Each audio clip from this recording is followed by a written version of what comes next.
বিশ্বনবী বললেন, সদা সর্বদা যারা সব সময় ইস্তেগফার পড়বে, আল্লাহর পক্ষ থেকে কোনো আযাব গজব তাদের উপর পাকড়াও হবে না। ওয়া মা কানা আল্লাহু মুআযযিবাহুম ওয়া হুম ইস্তাগফিরুন। সুবহানাল্লাহ। যতক্ষণ তুমি ইস্তেগফার পড়বে, আল্লাহর পক্ষ থেকে প্রোটেকশন আছে না নাই?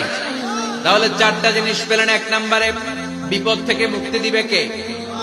টেনশন মুক্ত করে দিবে কে? রিজিকের ব্যবস্থা করে দিবে কে? আল্লাহর আযাব আর গজব থেকে আপনার হেফাজতে রাখবে কে?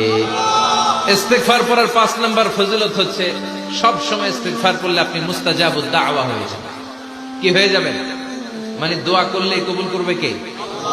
মুস্তাজাবুদ দাওয়া, এই টার্মিনোলজি, এই পরিভাষাটা কি আজকে প্রথম শুনলেন? খেয়াল রাখবেন, মুস্তাজাবুদ দাওয়া মানে এমন ব্যক্তি, যেই ব্যক্তি দোয়া করতে দেরি কিন্তু দোয়া কবুল হতে দেরি হয়।